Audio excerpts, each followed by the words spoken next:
I should never have married an old woman like you. Young women are so much better. I can't even be seen in public with someone as embarrassing as you. If I could, I'd go back in time and redo my life." Those are the words my ex-husband, Thomas, said to me 10 years ago when we were still married. I'm Mary Bishop, 48 years old. I married Thomas, who was 5 years younger than me, when I was 33.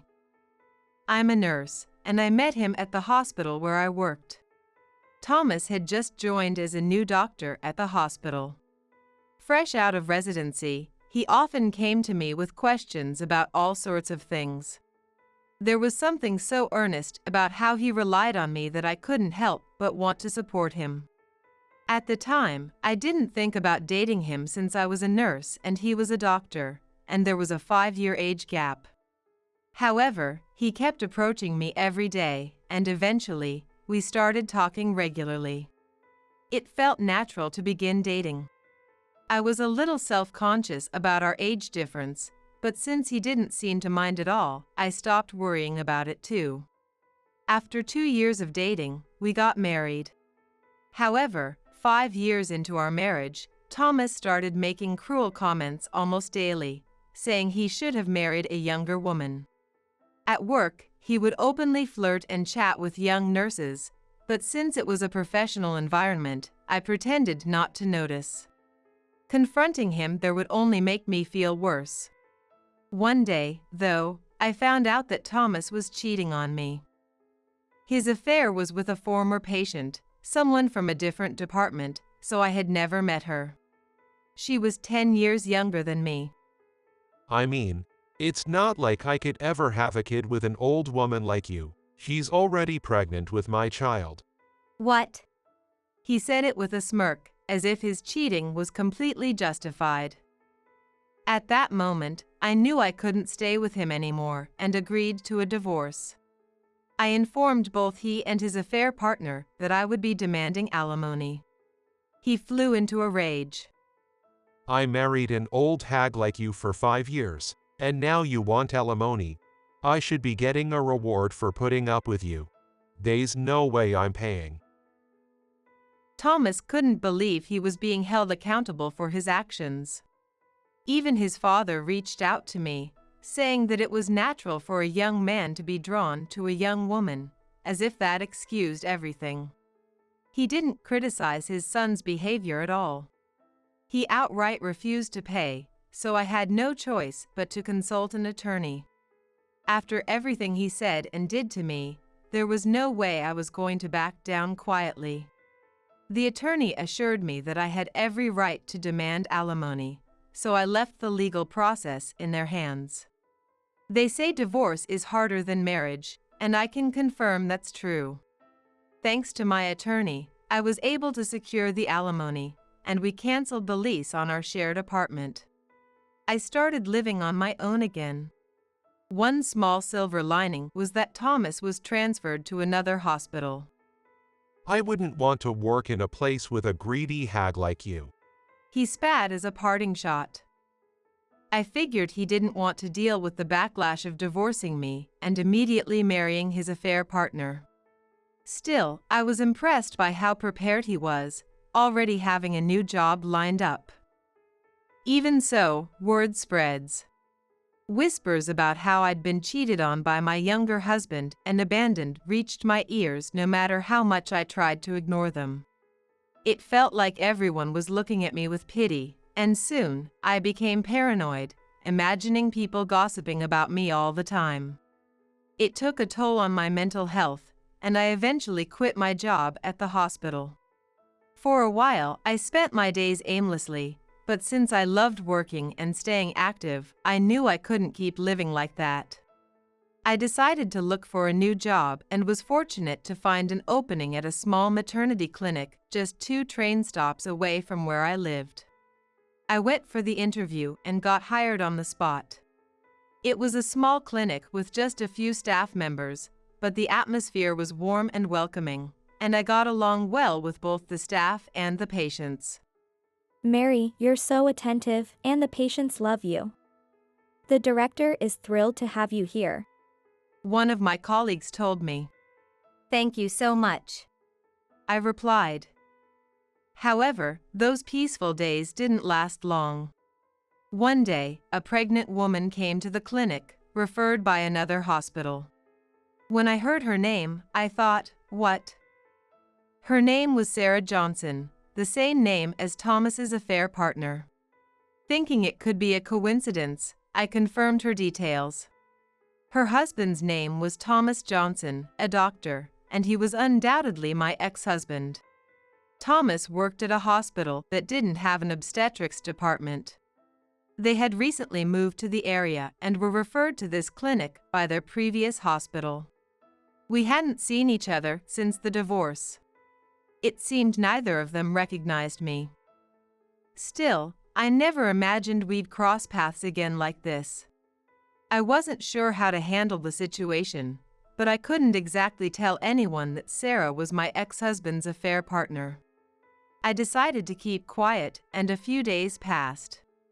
Then one day, Thomas showed up with Sarah for a checkup. What? His eyes widened when he saw me. He clearly didn't expect to see me there, and honestly, I never wanted to see him again either. What are you doing here? He asked. Hearing his words, Sarah seemed to realize who I was. Wait, is she? She started. Did you come to this clinic just to harass us? Thomas accused me. That was ridiculous. I had been working there first. How could I have known he had moved near this clinic? Though, he didn't listen. He made it sound like I was deliberately following them. You're stalking me to make my life miserable, aren't you? He snapped. Don't be ridiculous. Why would I do that? I shot back. Because you're a greedy old hag who got dumped and squeezed money out of me. Who knows what you'd do? He yelled in the exam room, loud enough for everyone to hear. Because of that, everyone realized the nature of our relationship. The stares from the staff and patients were unbearable, even though it was clear Thomas was the one in the wrong. Oh my gosh, this is scary. Ever since I started coming here, I felt like I was being glared at the whole time. What if she tries to hurt my baby? Sarah added dramatically, tears welling up in her eyes. Keep her away from my wife. Who knows what she might do? Thomas added, sealing the deal. The attending doctor, likely trying to diffuse the tension, asked me to step out of the exam room. I don't think they doubted me, but removing me from the situation was the easiest way to calm things down. I understood that the patient's needs came first, and I didn't want to be there either, but I felt utterly humiliated. Everyone knew about the divorce and the ugly details I wanted to keep private. What made things worse was that Sarah continued coming to the clinic. Every visit, she found some way to badmouth me. While everyone knew I wasn't in the wrong, she was still a patient, an expectant mother. No one wanted to risk upsetting her and causing complications, so no one said anything. The atmosphere became increasingly unbearable for me. Sarah's due date was still over 6 months away, and I couldn't imagine enduring that toxic environment for so long. Though I loved the workplace, I decided to resign. It's unfortunate, but I understand. The director said. I could sense a hint of relief in their voice. I hadn't done anything wrong, but I couldn't shake the feeling of being punished. Exhausted by everything, I decided not to look for another hospital job and instead returned to my parents' home in the countryside. My parents welcomed me without saying much, which was a relief. For a while, I didn't feel like doing anything, but staying at home every day made me feel guilty. I started working part-time at a nearby grocery store. It was my first time working outside of a hospital, and it felt surprisingly refreshing. I had loved being a nurse and found it fulfilling, but the responsibility of caring for lives had been immense, with no room to relax. This new lifestyle felt like a much-needed break. I didn't want to keep worrying my parents, so I tried to manage on my own.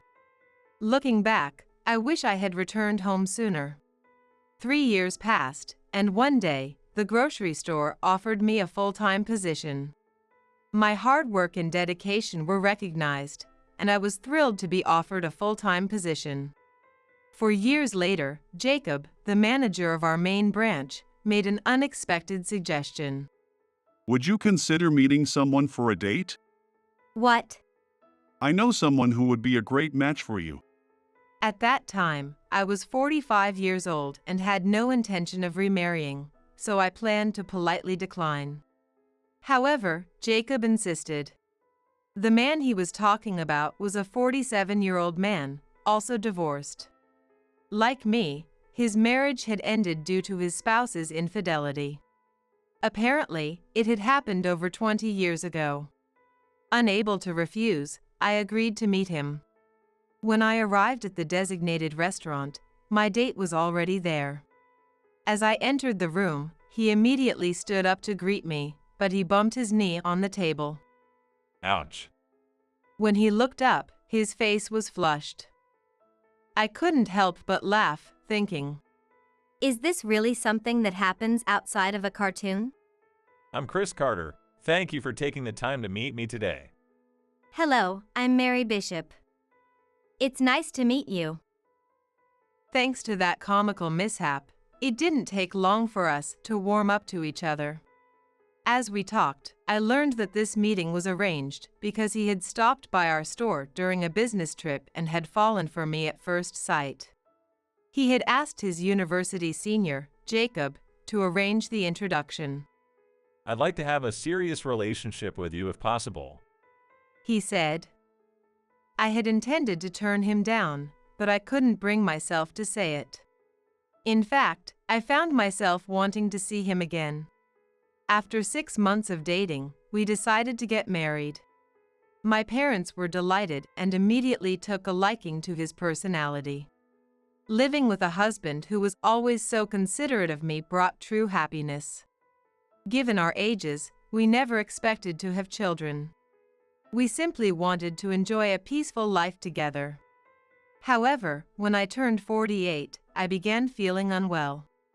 A visit to the doctor revealed that I wasn't sick, I was pregnant.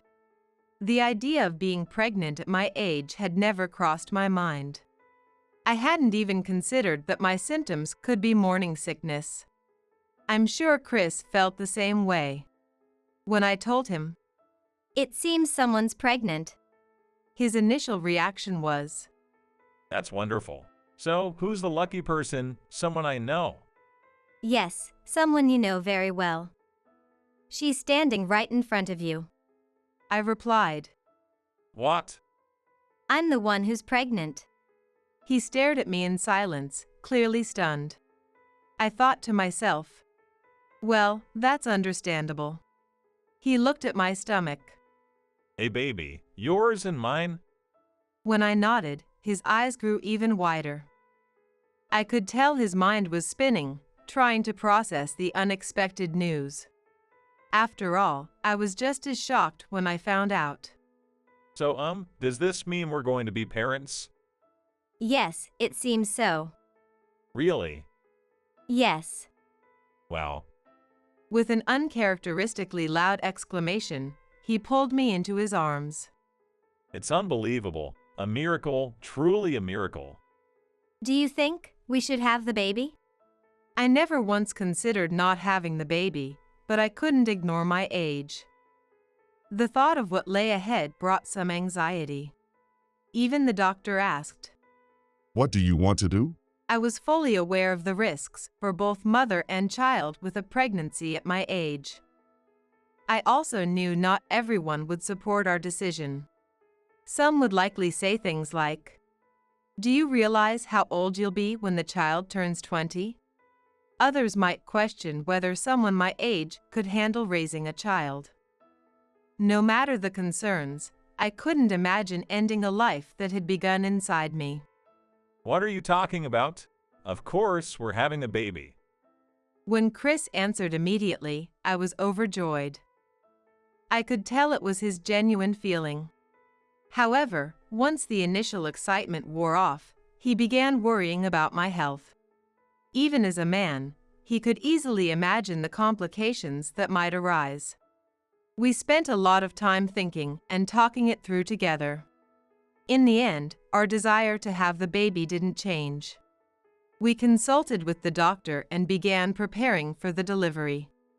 Both my parents and his were surprised and concerned, but they were also genuinely happy for us. We decided I would give birth at a well-equipped, large hospital. The obstetrician was a kind and attentive doctor who made me feel reassured. On one of my regular checkup days, it was decided that not only the obstetrician but also an internal medicine doctor would join for safety. Chris had planned to accompany me, but an unavoidable work obligation came up, so I went into the examination room alone. To my shock, my ex-husband, Thomas, was there. I couldn't believe we'd run into each other in a place like this again. What? Are you kidding me? A 48-year-old pregnant woman, you, having a baby at your age is ridiculous. Thomas burst out laughing. The obstetrician and nurse in the room looked stunned, but Thomas seemed completely unaware. You have no right to say such things to me, I said. I'm just concerned for you. An old hag having a baby, pregnant at your age is disgusting. He sneered. Is that how you speak to patients? Do you realize how much anxiety pregnant women already carry? And you call yourself a doctor? Don't act so high and mighty. Most of the patients at this hospital are from wealthy families. Do you understand that? It'd be better if you left before embarrassing yourself. Dr. Johnson, that's enough. A nurse interjected. Don't worry, I will. There's no way I'd give birth in a hospital with a doctor like you, I retorted. Good. Don't let the door hit you on the way out. Dr. Johnson, this woman is the wife of the CEO's son from the Carter Group, one of our largest donors. What? Dr. Johnson, you've only recently joined this hospital, so you might not know, but… You're joking. But she's my… We're strangers. That's all. I cut him off. And I have to say, your words just now were utterly unacceptable. No doctor should speak like that. Thomas stammered. Just then, Chris walked in. Sorry I'm late. Thank you for taking such good care of my wife. He immediately sensed the tension in the room, looking between me, Thomas, and the others. What's going on? Dr. Johnson here just called me disgusting for having a baby at 48. I explained. What? Hearing that, my husband, who's usually so calm, suddenly looked totally different. Since I referred to him as Dr. Johnson, he quickly realized that this was my ex-husband. He knew all about my previous marriage, including Johnson's name and occupation. So, you're Dr. Johnson, and you insulted my wife? I didn't mean to. Insulting a patient? What kind of hospital is this? There's no way I'm entrusting my wife and child to a place like this. At that moment, the nurse returned with the hospital director. Mr. Carter, I've heard there was an issue.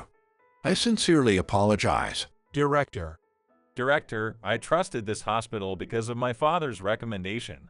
But to think you have a doctor like this on staff, clearly I made the wrong choice. Chris said coldly. My deepest apologies. No, this man is not truly part of our staff. What? I just fired him this very moment. Director, what are you saying? Thomas exclaimed. I had no idea he was like this. I only hired him because a friend asked me to. We don't need a doctor who would say such outrageous things. He will never appear in front of you again. Wait, Director. What are you talking about? Silence. Leave this hospital immediately. You are no longer welcome here. Hearing the director's words, Thomas shouted. No, I'm not leaving. No way. The obstetrician present dragged him out into the hallway as he continued yelling. The director apologized profusely, almost to the point of pity. Chris and I calmed down and sat back down, but his anger wasn't easily soothed. Did you fire him because my father donates to this hospital? If not, would you have allowed a doctor like him to stay on staff? He asked. The director shook his head firmly. Absolutely not. As we discussed further, we learned that Thomas had been at the hospital for less than a week. Apparently, Thomas's father was an old classmate of the director's. At a recent reunion, he had begged the director to hire his son. The director seemed genuinely remorseful as he explained, I never imagined he'd turn out like this. I'm truly sorry. Not all the doctors at this hospital were like Thomas. In fact, the obstetrician taking care of me was excellent. When I mentioned that I wanted to proceed with my delivery here as long as Thomas was gone, Chris agreed. My father-in-law, James, the CEO of a major corporation with branches nationwide, donates part of his company's profits to medical and welfare facilities. This hospital had been a beneficiary because my mother-in-law had received treatment for a serious illness here when she was young. For that reason, James had recommended this hospital for my delivery. A few days later, Thomas called me, begging for help. Can you please speak to the director and ask him to hire me back? You can make it happen, right? Apparently, Thomas's arrogance had often caused issues with patients, leading him to jump from hospital to hospital. He had been warned by his father that if he lost this job, there would be no future opportunities for him. However, I couldn't help but think that his father's leniency had contributed to making Thomas the man he had become. When Thomas called, Chris was beside me. He took the phone from me and shouted at Thomas in fury. If you ever contact my wife again or come near her, I will report you to the police for harassment. Frightened by Chris's outburst, Thomas never called again. Some time later, I stopped by a small store and found Thomas working there. It seemed no hospital would hire him anymore. He told me Sarah had left him and taken their child, crying as he spoke. I felt no sympathy. I simply decided to avoid that store in the future. The following year, I safely gave birth to a healthy baby girl. She's a lively and adorable child. No matter what challenges lie ahead, I'm committed to raising her with love and responsibility. As for my husband, he's completely smitten with her and seems ready to be a very indulgent father. I'll need to make sure he doesn't spoil her too much.